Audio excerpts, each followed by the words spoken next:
3 American soldiers have been killed in the Middle East, just across the Syrian border near a place called Al Tanf.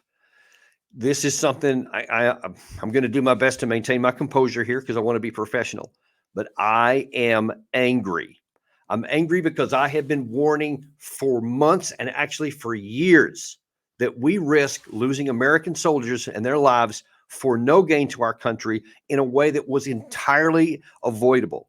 Now then, the worst outcome has happened, or maybe not the worst outcome. The worst outcome may yet come to pass after this, because how we respond to this will take everything in us to do the right thing, which means I have low confidence that we're going to do the right thing in the government, because so far we've done all of the worst things which have harmed our national security, have now resulted in our troops being killed, and if not handled properly, could result in us getting sucked into a war where even more American troops will be killed.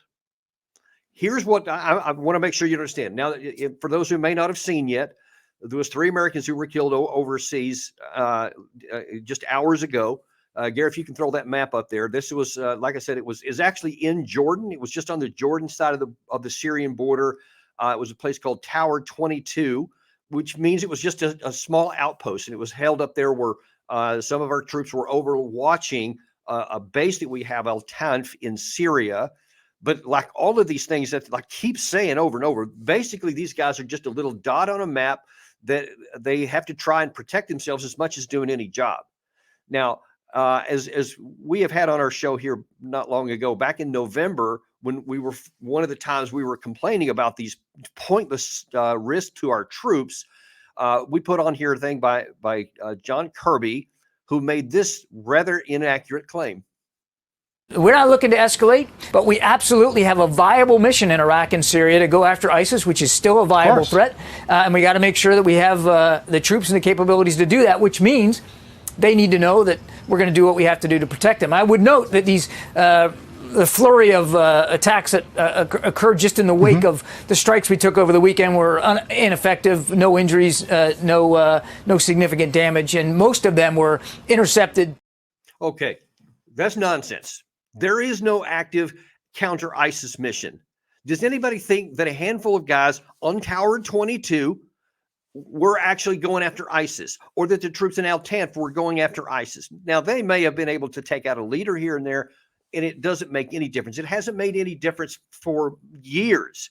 Those troops have been there because the administration is unwilling to pull them out. Trump tried to pull them out several times, or at least he said that he tried, unsuccessfully. The bureaucracy and the weight of the Pentagon and the so-called elite Washington foreign policy people pushed back against it. So he finally just said, okay, never mind, I'll just leave them there. Biden has not even tried to take them out. He's just left them there, and they keep saying this myth and this fiction. And this is important. This is why I put that clip up there, folks. This is deep dive. I'm all about telling you the truth, whether anybody likes it or not. This is one of those cases where it really matters. There is no active counter-ISIS mission that has any value to America. That's just what they say to make people not want to pull them out, because they want to always have this specter of terrorists coming to get us. And my God, if we leave these troops here, it has nothing to do with keeping America safe. But by keeping those troops there, they were a point of vulnerability. Now, I went on Fox Business News about a month and a half ago and was worried about this exact outcome. Here's what I said. What is the White House doing with Iran, Colonel? I certainly think that they need to put any suspension on anything going forward in that regard, and I think for the most part that they have. But the bigger issue I think that we need to pay attention to is our troops that are on the ground and so vulnerable in both Iraq and in Syria, because as I've been really pleading for years, that we need to get those guys removed, because they serve no valid purpose for us, but they are a point of vulnerability that could potentially put us in a position where we have to respond to Iran if any of those troops are ever killed. I know there's going to be a lot of pressure for that, and I am staunchly for anyone who attacks American troops. They should be taken out and killed without question. But I'm also for not putting our troops in unnecessary harm's way. Those troops can be redeployed elsewhere where they're more used to us and less available for the Iran-backed groups to attack. Yeah. That's something I said I think last week. Again, look, these troops on the ground perversely made it easy for Iran to attack. If these troops weren't there, if we had redeployed them when Trump first said so in 2019, if Biden had done it any point up to this time, those troops, my friend, would be alive right now. This is what has been like anguishing to me all the time since, because I knew it was just a matter of time until one of these strikes finally came through and scored and hit our people, and they finally killed them. Now then, predictably, there is a huge flowing. If you've been watching the news at all, I'm sure I'm probably the only one you've heard that's saying, let's don't do something stupid and get more Americans killed and get ourselves sucked into a war. Almost everybody else is saying, yep, let's go get them. As a matter of fact, Lindsey Graham, I think just hours ago, Gary, if you could throw that up there. Yeah, he's like, hit Iran, hit them hard, hit them now. That was not even an hour ago. And he keeps saying all this stuff. Of course, that's his gist. That's what he's been saying all the time. And now then we have General Kellogg was on Fox News again just minutes ago, said this. They have to do what I would call super escalate. They have to take it to a level that everybody's uncomfortable, including those in the Situation Room, where you go to a level you say, okay, this isn't a gamble. It's a risk, and we understand the risks involved. But until we make a clear message and we send a clear message, these are going to continue. So you have to go outside of your normal box, and you have to break the escalation ladder. Either attack the Quds Force leaders, that's Ismail Ghani, or the Supreme Leader Khamenei, or the facilities they've got in Iran. But somebody has to make a hard call, because now we've reached a point where we're going to have to do something very hard, very strong, and the response is going to be probably, but from their end, it could be proportionate. So be prepared for that. Yeah. Be prepared for that. No thought given to at all what comes next. Now, I was just on Fox News a few minutes ago, and I was bracketed by other generals who said similar things. We have to go and hit them hard. That's all anyone's thinking about. Let's go in and hit Iran. I'm telling you, I guarantee you, there are people in our government and people up in the so-called political foreign policy elite who have been salivating, actually hoping something like this happens, because now then they get what they always wanted, a war with Iran. They want to say that, like Kellogg here, like Lindsey Graham does all the time, we want to send a message. I'm going to throw up if I hear that again. There's no message being sent. All these attacks that Biden has already done against some of these groups and some of their support in the IRGC areas within Syria and Iraq, they haven't sent any message. The only message they get is, that's all you got? Yeah, we're going to keep going here. Oh, okay. So the thought goes, well, then we just need to hit them harder. Then they'll get the message. No, they're not stupid. They know that if any Americans were killed, that there's going to be a response. They're ready to twist this into something that's going to benefit them. Being attacked by American actually helps them in their Iranian regime, in their domestic issues, where they have a ton of problems in their own country, keeping folks focused on anything besides their domestic governance, which is terrible. It's awful. And they've got all kinds of protests always going on. They would love to have a low-level war with the United States that preserves their regime, and it makes it easier for them to suppress their own people. Because, look, they know that we're not going to go to war with Iran. We don't have the capacity. Do you understand that? Iran is substantially larger than Iraq, and we know what Iraq did to us and sucked us in for, half a decade of terrible disaster. Cost thousands of Americans killed, tens of thousands wounded, hundreds of thousands with PTSD, traumatic brain injuries. It was catastrophic for our country. We're still paying for that. We will be for decades into the future for the care of our troops. That war was never needed. It was never necessary. We should never have fought it. This war, any war with Iran, is unnecessary. We should never fight it. I'm going on the record right now telling anyone who will listen, do not go to war with Iran. It's not in our interest. And if you just hit Iran and you start this tit for tat, Iran will not sit passively by. They didn't sit passively by when we took out Soleimani. Everybody likes to talk about that. What did Iran do? They attacked our base at Al-Assad in Iraq, wounded 100 Americans because Trump refused to escalate further. That's the only reason that thing didn't blow up then. It was this close. If Americans had been killed then, probably Trump would have had his hands tied and he would have had to done something and responded even more. But because none were killed, he didn't have to. And that at least went down the temperature-wise, so the war didn't break out then. If Biden does what these people are suggesting and actually launches strong strikes into Iran proper, and especially if I just couldn't believe that General Kellogg actually suggested we should take out their leader, their supreme leader. Like, that's going to make them deterred. No country on the planet, folks, is going to allow their head of state to be killed by another country and not go into all-out war. That is the very definition of an act of war. They're talking about we should send a message, we should deter them. That won't deter them. None of these things else have, and that certainly won't either. Here's what we need to do. And this is unpopular, and all of these neocons are going to hate it, and I don't care. I don't care if anybody likes it. I'm telling you, this is what we can do to protect our people, if that's truly what the president wants to do, and it will protect our national security well into the future and prevent a war. That is, let's redeploy these troops, get them out of there.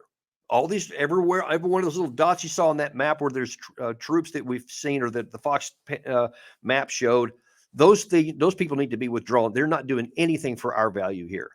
Moreover, Iraq is actually wanting us out. They don't even want us in there. They want our troops out. They're actually undergoing negotiations and discussions now, both at the prime minister and parliamentary level, to get us to leave. Now, imagine if we're actually forced out against our will. Why would we want to keep American troops in harm's way in a country that literally doesn't want us? And look, some of these groups that we are attacking, the Kataib Hezbollah, you may have heard that in Iraq, that we're attacking American troops there. Folks, those are part of the American, part of the Baghdad government security forces. We actually provide money to Baghdad for their national security, some of which goes to those groups. Do you understand that? We're actually paying for that. So when we take these guys out, when we assassinated that leader in Baghdad a couple, 2 or 3 weeks ago, that was part of the Baghdad Security Corporation that we helped fund. So it's like we're playing a double game there. And again, no one's thinking the logic here. Why are our troops there? So we need to get our troops out. And this is not something you can do in a day. It's got to be done methodically. That's why concurrently we go talk to Iran and diplomacy. I know we can't talk to negotiate with Iran. We can't talk to them because they're the evil empire and all this nonsense. And I'm telling you, that's what diplomacy does. Wisdom and like adult diplomacy, you do things you don't want to do sometimes. That's what we have to do right now. We tell Iran, you don't want to go toe-to-toe with us. You don't want a war. Because if you start one, we will finish it. We will hit you hard, and it would be very painful, but we don't need to. If you don't do anything to our troops while we're redeploying to better positions in the Middle East where our interests continue to be solidified and confirmed, and our vulnerability goes off the table, then we don't have to go any further. But if you attack us, if you hit us anymore, then there will be a punitive strike. Not a war, but a punitive strike. That's what we can tell them. And then we can get our troops out of there. Now, obviously, there is no guarantee that they would do that, because they may already have calculated that there is benefit no matter what, and they may want a war. I don't know.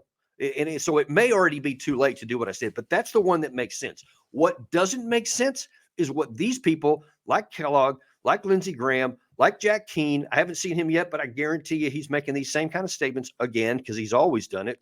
They're wrong. I'm just going to categorically state that they are wrong. And if we do what they suggest, if Biden does what they suggest, the chances of us getting to a war are very high. And then it won't be 3 Americans killed. It will be hundreds, possibly thousands are killed and wounded. And I'm telling you, folks, we are not in a position to go to war right now. We can't afford it.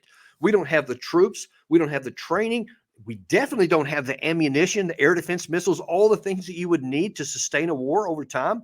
We can't do it because we've given away so much to Ukraine. We've given away so much to Israel. Plane loads per day. It's crazy how much we're giving them. We're trying to send more to Taiwan. We're already having shooting more in the Red Sea to take care of that issue. We don't have that much ammunition, folks, and we cannot start a war.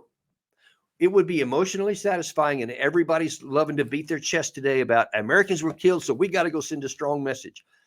I'm all about a strong message, but I would rather have a wise and sane message that is going to prevent any more Americans from being killed. Now, I had said on a previous episode of Deep Dive that I do not want to have to bring up a clip that shows that we said if we don't get our troops out, it's just a matter of time before they die. Well, now it's happened. I definitely don't want to come back in the future on this episode and say we got sucked into a war and now our casualties are off the charts because we were foolish and we went with our emotions and not with our mind. That's what Biden needs to do. I don't care how unpopular it is. He needs to do the right thing for America, and that is to cut off the vulnerability that we have in the risk to our troops, truly protect them, and keep us from getting sucked into a war. That is the worst outcome for America. So I know that so many people, just typical Americans, you hear an American was killed and you want retribution and justice. And like I said in that clip a minute ago, I'll repeat again here. Whoever did that, whoever launched those attacks should die. Point blank, no caveats. Whoever did it should be killed. We should hunt them down today if we can track them and kill all the people who are responsible for that. And then simultaneously start getting the rest of the troops out of there so they're not just sitting in the desert waiting to be next. Because I'm telling you, I've been to combat 4 times myself. I know troops who were killed in combat, killed in action. And you cannot imagine the anguish that those family members of all those people today, all 3 of those troops now, are just in agony. Many of them will never be the same. I don't want any more of those. I don't want more than the 3 caskets we've already got. And apparently dozens have been wounded on top of that. So we don't know if the casualty list could go higher, but we know that many Americans have been killed and wounded. And I don't want any more. So it is time for America to do the right thing, the wise thing, the thing that's going to limit our vulnerability and enhance our security in the region, because that's the key. I don't care what anybody says or tries to tell you. It won't be a sign of weakness. It'll be a sign of wisdom for America to do the right thing, to keep our vulnerability low and our casualty count off the table anymore.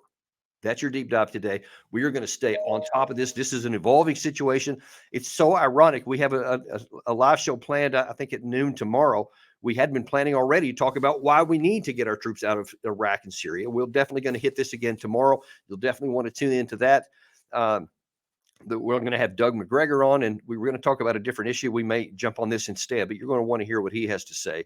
And that's at, I believe, 1 o'clock. You'll have to check the listings there. It's on our site, but you'll want to tune into those. We will keep you appraised of this because we are always unintimidated and uncompromised, looking out for your interest to keep your country safe and your troops alive. Thanks. And I'll see you next episode. Daniel Davis Deep Dive.